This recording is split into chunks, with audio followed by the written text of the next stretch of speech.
Welcome back to the channel, and in this video I have a simple model that we're going to create, and we're also going to create the drawing of this one using Inventor. So if that's something that you're interested in, go ahead and stand by and follow me along this process.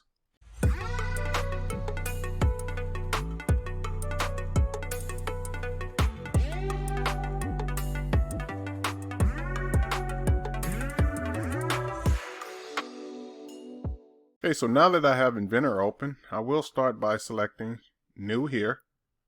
And then I will say that it's going to be a metric part.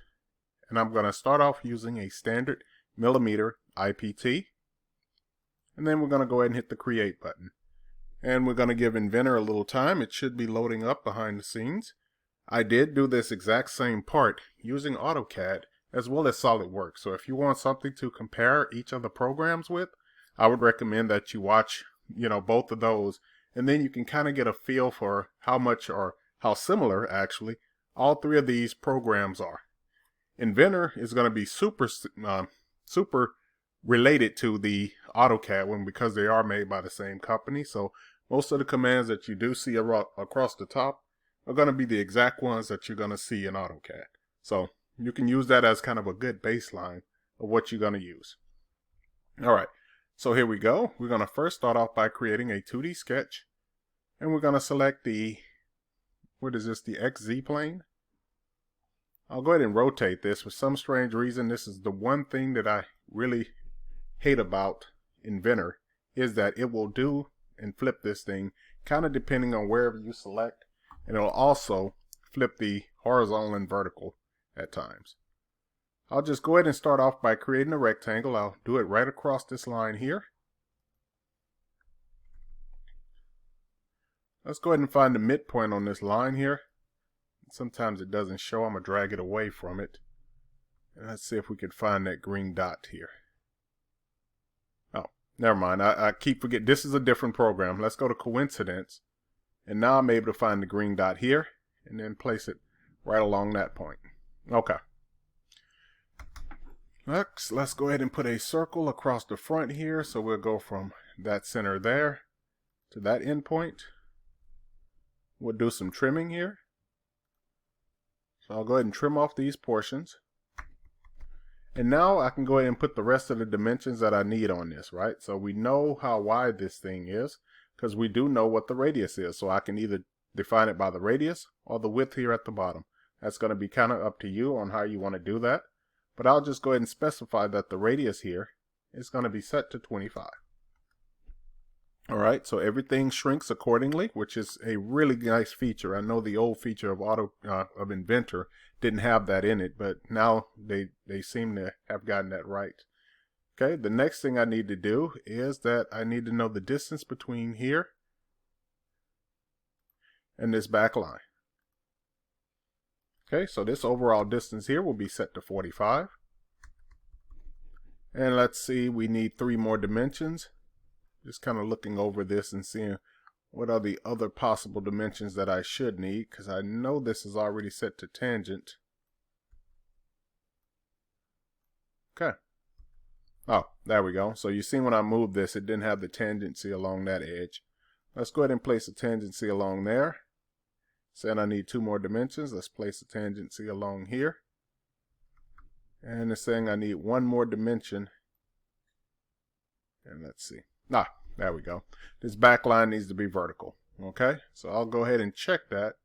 And the horizontal is the horizontal. Let's go ahead and take a look at the vertical. All right, so everything is done here.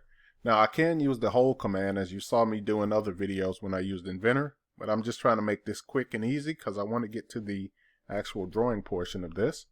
So I'll go ahead and put a dimension on here. And the diameter of this circle is going to be set to 25. Alright, so that's going to be everything that I need. Let's go ahead and finish this. Use the extrude command. It should be able to find that profile that I need. Now it's going between 2 of them, so I can either select here or the one in the middle, or I can select both of them. But the one that I need is going to be there, so I'll select there. I'll use this mid plane. And then it has a thickness which is set to 10. Okay, so that's going to be the length that I need here. Now I'm able to do the circular pattern. Now this is one of the things I do like about Inventor over SolidWorks is that when I go ahead and select the circular pattern up here, which is located here, I'll go ahead and select the feature. We only have one feature. And then it's asking me, what's the axis of revolution? Well, I do have those axes that are located in here. So I can come, and let's see if we can kind of zoom in a little bit so I can show you where that axis is. It's going to be that axis that's running across right here, the Z-axis.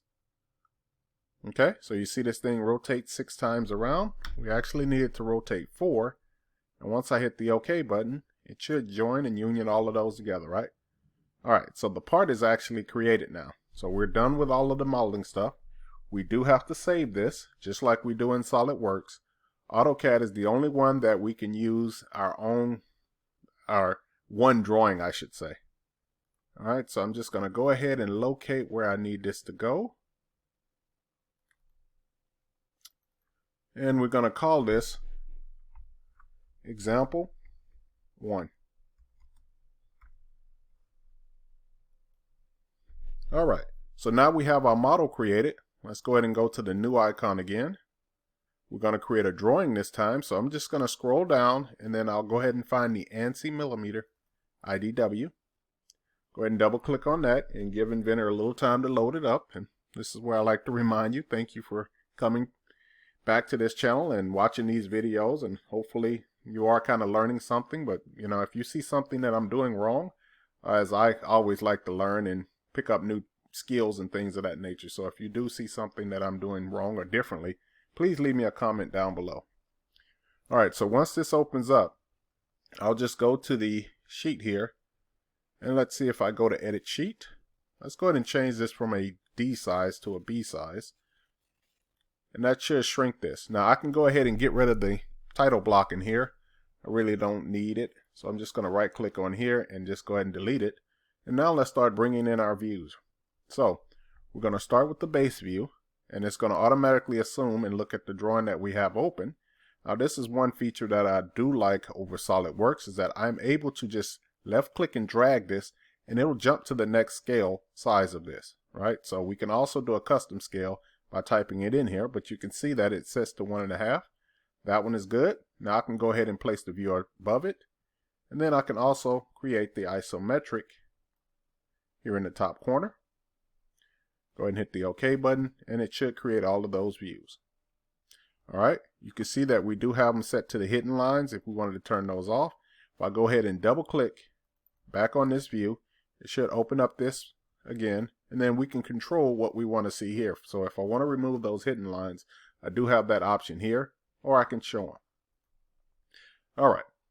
Now what we have on this drawing is we have a detail that's going on that is showing us what's happening here. So the way we can do that is we can choose detail. It should open up a new dialog box after it tells me to go ahead and select the view. So I'm going to select this view, and then we have some options that we can do. All right, so if I want a round shape, I'll go ahead and left click here and hold and create this round shape that goes around like so. Then another left click. All right, so now you can see this shape is starting to take. I can tell it that, do I want it jagged? Do I want it smooth edges? Do I want to attach a fence to it? And let's see what else we can do here. So if I make it smooth, display full detail, and then I want a connecting line going to it. And now if I go and left click here, it should create a line that's going from here to connect both of those views. Now, this is one of the things you don't have to do. You don't have to have it connected. You can just create a view of it and place it here on the side. Some people do like the connected line look, and I know I did this in SolidWorks as well as in AutoCAD, so I wanted to show you that Inventor has this same option. So once again, if you go look at those videos, you'll see exactly that this option is available to both of those. Let's jump onto the Annotate tab here, and then we're going to place some center lines, right? So we're going to do a center line here, and then one here. We can connect in between those by using the center line command here. I can select that line here and select that line. And then that's all connected. Make sure you do a right click and tell it to create. Otherwise, if you hit the escape button, those lines will go away. Then we'll go ahead and put another center mark that's located on this line here. Let's escape out of this, and we can also just drag this and kind of extend it to make it look like the other ones. Alright, we're ready to start putting some dimensions onto this one. Now, in the SolidWorks and in the AutoCAD video, I left the dimensions as they were. So that's exactly what I'm going to do on this one. But I will create another Inventor videos where I show you how to customize those dimensions as well. But I can use the dimension command here. And this is like a catch-all. So it will do a diameter dimension. And it will also do the radius dimension, right? We can put the distance in between here. And we can put the distance in between here as well. And you can see how these dimensions are showing up. But I will show you in another video how you can customize those. And we can just simply go through a lot of these dimensions and place them on the side of this drawing. It's relatively quick and easy. And now here's one of the things I did want to show you. Unlike AutoCAD, AutoCAD and Inventor sometimes work backwards. And it's one of those things that will drive you insane. Is that if you use a dimension and you want that dimension to be on the outside going this direction, in AutoCAD you would pick here and it will flip to the outside of the last number you picked. Here in Inventor it goes off of the start one. So if I click here first and then that point, the dimension will kick to the outside. So it goes off of the first point here in Inventor, and in AutoCAD it goes off of the last point. I'm just going to kind of rotate this dimension. And let's go ahead and move this one back. Okay, so I can kind of finish putting more dimensions onto this.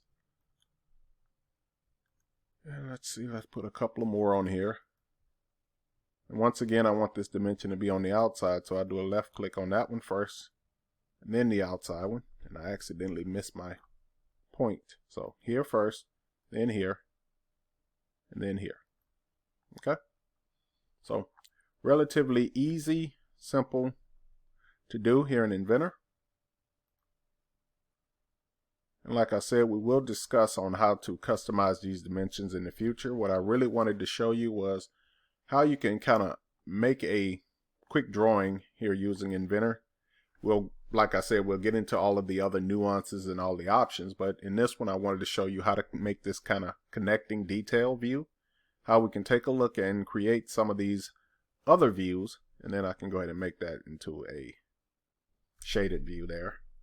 And so just a quick basic overview of how to create this in Inventor, right? So hopefully you enjoyed watching this and you kind of learned a little bit about Inventor. By all means, go ahead and watch the AutoCAD one and the SolidWorks one as well, so you can use them as a comparison. I want to thank you for tuning in and coming back and watching this video. And as always, keep drafting. I'll see you in the next video.